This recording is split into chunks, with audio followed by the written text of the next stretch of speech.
Hello guys, welcome back to my channel Easy Learning with Himal. So welcome to Literature Crash Course Target 4th में। Target 4th में को होने वाला है आपका फर्स्ट इंग्लिश एग्जाम। सो उसी के लिए क्रैश कोर्स है जिसमें मैंने आपकी पूरी फ्लेमिंगो खत्म कर दिया और अब हम विस्टास भी खत्म करने लगे हैं। We are on session 13। 2 sessions और बचे और विस्टास भी कंप्लीट हो जाएगी। एंड गाइस राइटिंग सेक्शन आपका मैंने ऑलरेडी कंप्लीट करवा दिया। जिस भी बच्चे को राइटिंग सेक्शन में डाउट है, डिस्क्रिप्शन बॉक्स में प्लेलिस्ट है, प्लेलिस्ट खोलोगे सारी राइटिंग सेक्शन क्लास 12 आपको मिल जाएगी। और अगर आपको क्रैश कोर्स के लेक्चर्स देखने हैं, लिटरेचर पूरी कंप्लीट करनी है तो उसकी भी चिंता नहीं है। प्लेलिस्ट बन चुकी है लिटरेचर क्रैश कोर्स की, उसको क्लिक करोगे सारे लिटरेचर के चैप्टर्स आपको वहां पे मिल जाएंगे। तो आज हम शुरू करने वाले हैं आपका session 13, that is should wizard hit mommy. काफ़ी फनी सा, प्यारा सा, अच्छा सा चैप्टर है। ठीक है, बुक में इसको काफ़ी एलैबोरेट किया गया है, बल्कि स्टोरी जो है बहुत सिंपल है। तो हम समरी में मैं आपको सारी इंपॉर्टेंट चीज़ें बता दूंगा।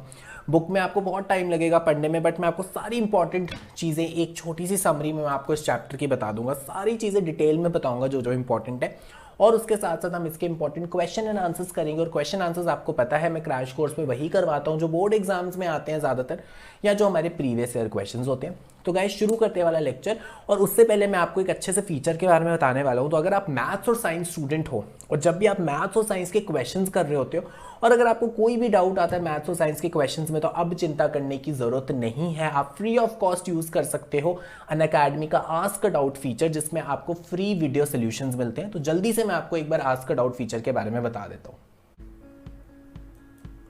बहुत बार ऐसा होता है कि हम कोई क्वेश्चन सॉल्व कर रहे हैं और हम बीच में फंस जाते हैं और हमारी जो पढ़ाई है वो वहीं पे रुक जाती है।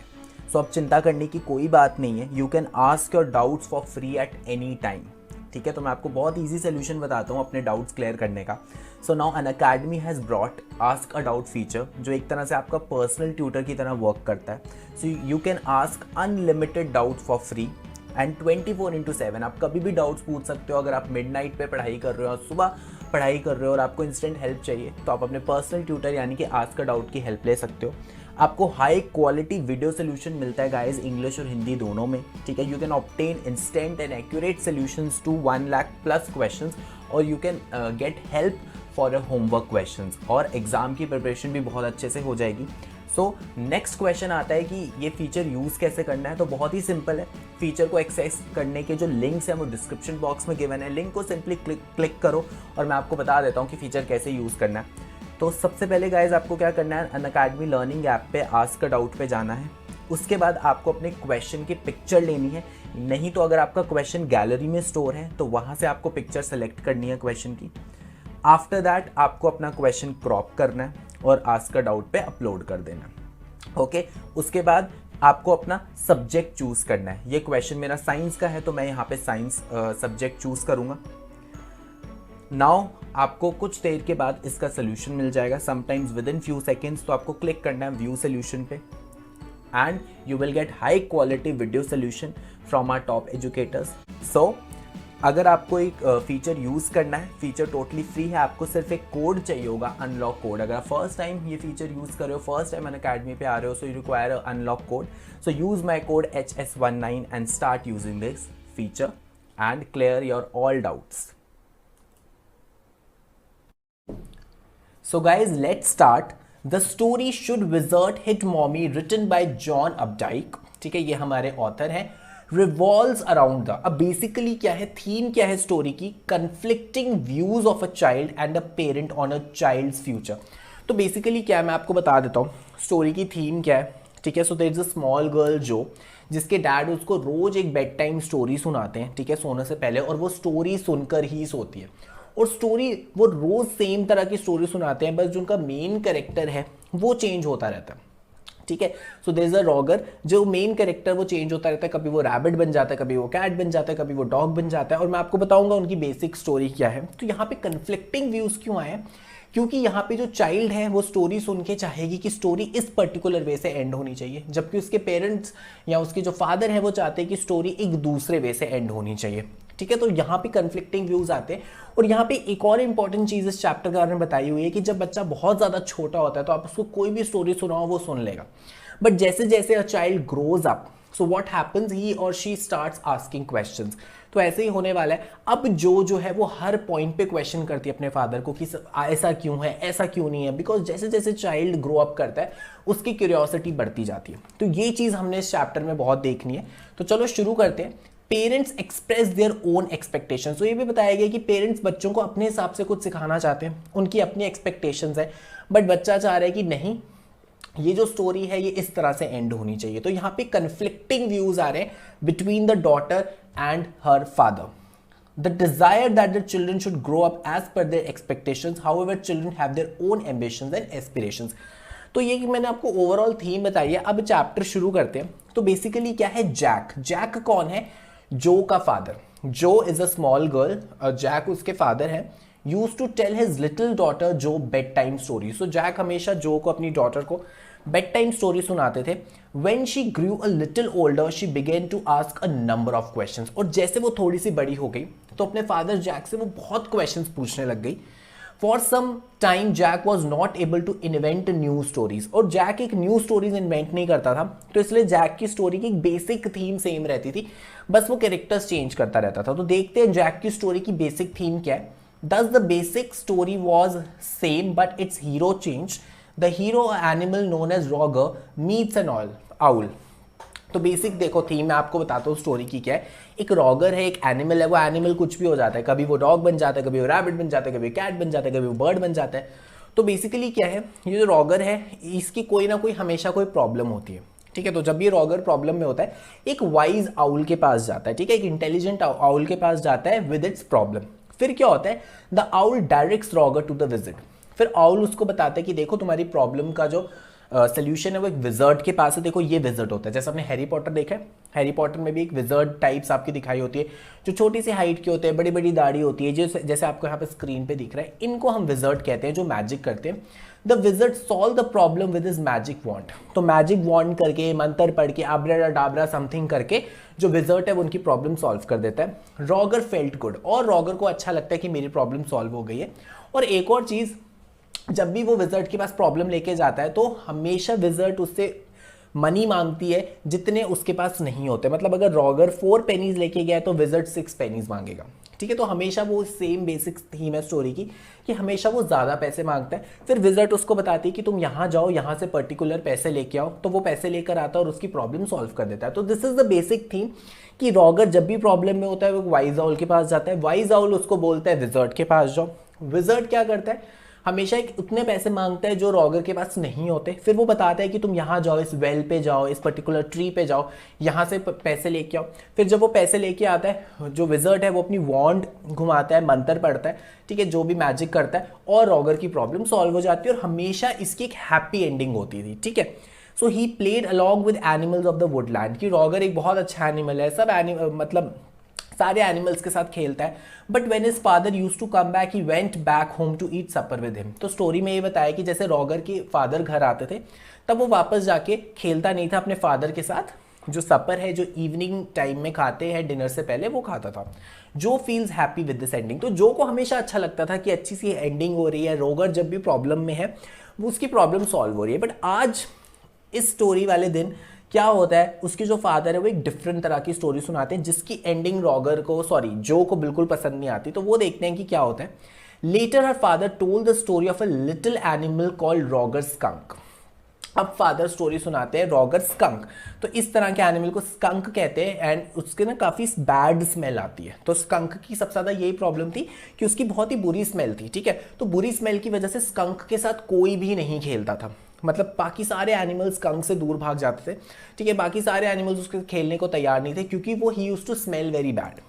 Just like other heroes of his story, even skunk has a problem. तो मैंने आपको बताया था हमेशा रॉगर की एक प्रॉब्लम रहती है। अब रॉगर स्कंक है तो उसकी प्रॉब्लम क्या है, he used to smell awfully bad, मतलब very bad he used to smell. The wizard made him smell like roses. अब वो क्या करता है स्कंक, फिर वाइज ऑल के पास जाता है, वाइज ऑल उसको विजर्ड के पास भेजते हैं। उसके बाद 4 पेनीज होते हैं, विजर्ड बोलता है मुझे 7 पेनीज चाहिए। फिर विजर्ड बताता है इस वेल के पास जाओ, कुएं के पास जाओ, वहां से तुम्हें 3 पेनीज और मिल जाएंगे।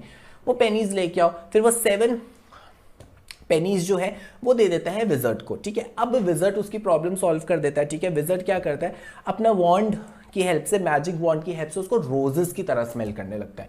तो जो बहुत खुश हो जाती है कि भाई रोजेस की तरह स्मेल कर रहा है अब रॉगर। और उसके बाद क्या होता है, all little animals liked him and played with him. पहले तो कोई भी एनिमल उसके साथ खेलने को तैयार नहीं था, बट जब रॉगर रोजेस की तरह स्मेल करने लगता है, अब सारे एनिमल्स उसके साथ खेलने को तैयार हो जाते हैं।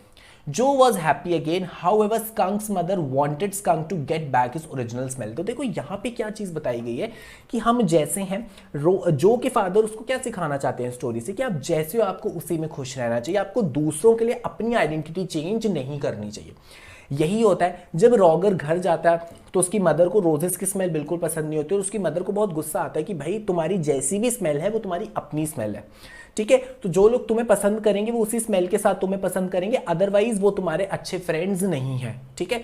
तो बेसिकली उसकी मदर क्या करती है, उसकी मदर उसको बोलती है नहीं अब हम वापस विजर्ड के पास जाएंगे और उसको बोलेंगे तुम्हें वापस से जो तुम्हारी ओरिजिनल स्मेल थी वैसी स्मेल उनको वापस कर दे, ठीक है, ठीक है। तो आगे क्या होता है, she took him back to the wizard. तो विजर्ड के पास लेके जाती है और उसकी मदर अम्ब्रेला लेके जाती है और वो अम्ब्रेला से ना विजर्ड के सर पे बहुत जोर से हिट करती है कि तुमने क्यों मेरे बेटे को जो उनकी स्मेल है वो चेंज कर दी, तुम जल्दी से मेरे बेटे की स्मेल वापस उसकी ओरिजिनल स्मेल लेके आओ। तो यहाँ पे बताया मॉमी हिट करती है किसको, विजर्ड को।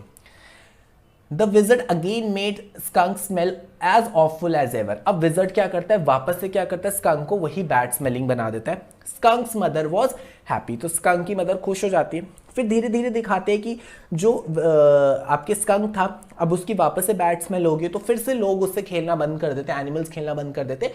पर धीरे धीरे उसके जो फ्रेंड्स होते हैं, जो बाकी एनिमल्स होते हैं, अब उसको उसकी बैड स्मेल की भी आदत हो जाती है, तो अब वापस से वो उसके साथ खेलने आ जाते हैं। तो यहां से जो के फादर जो को क्या सिखाना चाह रहे हैं कि हमें आइडेंटिटी लूज नहीं करनी चाहिए, ठीक है। जो लोग हमारे अपने हैं वो इवेंचुअली हमें पसंद करेंगे। तो स्कंक के साथ भी ऐसा होता है, पहले उसके साथ कोई नहीं खेलता था, जब वो रोजेस की तरह स्मेल करने लगा सब उसके साथ खेलने लग गए।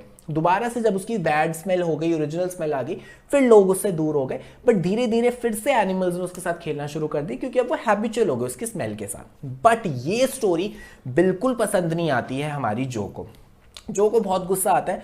जो कहते हैं कि स्टूपिड मदर को वापस से विजर्ड को मारना चाहिए था, कि विजर्ड शुड हिट मॉमी। तो यही चैप्टर का नाम है। उसको बहुत गुस्सा आता है कि नहीं, स्कंक की स्मेल वापस से रोजेस जैसी होनी चाहिए, स्कंक को ऑफुल स्मेल नहीं करना चाहिए।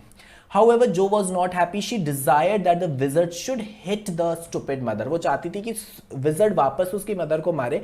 However, Jack defend the mother's action. Jack उसको समझाता है कि उसकी जो मदर ने किया वो ठीक किया, और यहीं पे स्टोरी एंड हो जाती है कि उसके फादर काफ़ी इरिटेट हो जाते हैं जो से, बिकॉज जो बहुत जिद करती कि नहीं नहीं, कल अगर तुम मुझे स्टोरी सुनाओगे तो तुम स्टोरी की एंडिंग ऐसे करना कि जो विजर्ड है उसने वापस से मॉमी को मारा। सो यहाँ पे स्टोरी खत्म हो जाती है कि कैसे कन्फ्लिक्टिंग व्यूज हैं एक फादर के और एक डॉटर के, ठीक है। तो फादर तो अपने डॉटर को समझाना चाह रहा है कि हम जैसे हैं हमें वैसे ही खुश रहना चाहिए, बट उसकी डॉटर है वो चीज़ नहीं समझ रही है, उसको एक हैप्पी एंडिंग ही चाहिए। So that was all about the chapter should wizard hit mommy. अब मैं आपको कुछ इंपॉर्टेंट क्वेश्चन आंसर्स करवा रहा हूँ जो आपके बेसिकली प्रीवियस ईयर क्वेश्चंस हैं जो रिपीट होते हैं। तो जल्दी से एक शॉर्ट आंसर टाइप पहला क्वेश्चन देखते हैं। How did Jo want the story of Roger skunk to and?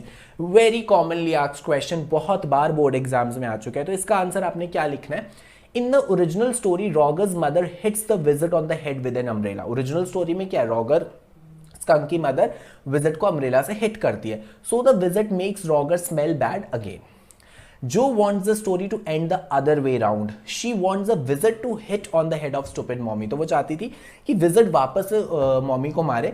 She holds Roger's stupid mother responsible for making Roger smell bad again and so she wants her to be punished. तो वो चाहती है कि इसकी mother की गलती है कि वो इतना अच्छा स्मेल कर रहा था रोजेस की तरह, अब दोबारा से उसको जो है ऑफुल स्मेल कर दिया, तो वो चाहती है कि उसको पनिशमेंट मिले और जो विजर्ड है वो मॉमी को मारे। Another very important question, short answer type. Why did Roger Skunk want to change? Roger Skunk क्यों अपनी स्मेल वापस से अच्छी करना चाहता था, मतलब वो चेंज क्यों होना चाहता था? तो उसका आंसर क्या है, Roger Skunk smelled so bad that none of the other creatures in woodland, woodland means forest, would play with him. कि Roger Skunk इतना गंदा स्मेल करता था कि कोई भी एनिमल्स उसके साथ नहीं खेलते थे। Whenever he went out to play, all other tiny animals would cry and run away, and Roger would stand there all alone and cry. तो जब भी Roger Skunk खेलने जाता था सारे एनिमल्स भाग जाते थे, रोने लगते थे कि हम इसके साथ नहीं खेलेंगे, जिसकी वजह से रॉगर स्कंक भी रोने लगता था। सो ही वांटेड टू चेंज, इसीलिए वो चेंज होना चाहता था। एक और इंपॉर्टेंट क्वेश्चन मैं आपको बता रहा हूं, बहुत इंपॉर्टेंट है, 5 मार्क्स का question, long answer type question. Jack as a father का कैरेक्टर स्केच, तो डायरेक्टली भी बोल सकते हैं कैरेक्टर स्केच लिखो, नहीं तो इस तरह से क्वेश्चन पूछ सकते हैं जो ऑलरेडी बोर्ड एग्जाम में आ चुका है। What impression do you form as Jack as a father? तो इसका आंसर देखते हैं। Jack was 4 years old Jo's father. He was caring and affectionate father who made sincere efforts to satisfy his daughter's creative intellect. काफ़ी sincere father है, daily उसको क्या करता है, स्टोरी सुनाता है, डेली उसको कोई मॉरल सिखाता है। He used to narrate a story to her each day. He had been doing this as a ritual for the past 2 years. तो जब से जो 2 साल की थी, जब से उसको समझने, बात वगैरह समझने शुरू आई, तब से ही वो उसको स्टोरी सुना रहा है। He himself had a very creative mind and nearly all the stories he told were a product of his own mind. तो काफ़ी क्रिएटिव माइंड था, ये भी आपने ज़रूर लिखना है कैरेक्टर स्केच में कि उसका माइंड काफ़ी क्रिएटिव था। Each new story being a slight variation of the basic tale, मतलब बेसिक थीम सेम थी उसकी स्टोरी की, कुछ कुछ वेरिएशंस आती रहती थी। Jack had mastered the art of story telling and could create new stories to suit the mood and occasion. और जैक बहुत अच्छा स्टोरी टेलर था। वो क्या करता था, जब विजर्ड के डायलॉग बोल रहा है तो विजर्ड की आवाज़ निकालता था, ऑल का डायलॉग बोल रहा है तो अलग आवाज़ निकालता था, रॉगर का डायलॉग बोल रहा है तो अलग आवाज़ निकालता था। He could create the desired effect to keep his daughter Jo's interest intact as he understood her very pulse. उसको पता था उसकी डॉटर को किस तरह की स्टोरीज पसंद है, तो वैसे ही वो उसको नरेट करता था। Jack is always full of creative enthusiasm so many times that even imitates, जो मैंने अभी आपको बताया, कॉपी करता था the voices of the characters in his stories. बहुत अच्छे से सिंसियरली स्टोरी सुनाता था, डिफरेंट वॉइसेस कैरेक्टर्स की निकाल के। So guys that was all about today's video. तो आपके लिए पूरा सिलेबस गाइज खत्म कर लिया है। राइटिंग सेक्शन की प्लेलिस्ट खोल के जल्दी से सारी राइटिंग सेक्शन पढ़ लो। लिटरेचर क्रैश कोर्स की प्लेलिस्ट खोल के जल्दी से 13 के 13 सेशंस देख लो। 2 सेशंस और मैंने ऐड करने और आपका क्रैश कोर्स हो जाएगा पूरी तरीके से कंप्लीट। एंड गाइज अगर वीडियो पसंद आ गई है तो जल्दी से लाइक कर दो, कोई भी डाउट है तो कमेंट कर दो, और इस प्लेलिस्ट को और इस वीडियो को जल्दी से अपने सारे दोस्तों के साथ शेयर कर दो गाइज। और पहली बार अगर मेरे चैनल पे आए तो चैनल को जरूर सब्सक्राइब करना and hit the bell icon to obtain the regular updates of my videos. And guys आप मुझसे और कनेक्ट हो सकते हो और ज़्यादा इंटरेक्ट कर सकते हो। You can join my Telegram group, जहाँ पे मेरी अनअकैडमी क्लासेस, वीडियो क्लासेस का स्केड्यूल आता है। उसके साथ साथ आप मुझे इंस्टाग्राम पे भी फॉलो कर सकते हो, वहाँ पे भी डाउट पूछ सकते हो, या आप मुझे मेरी ईमेल आईडी पे भी डाउट पूछ सकते हो। So thank you guys, have a nice day. जल्दी से मिलते हैं सेशन 14 के साथ।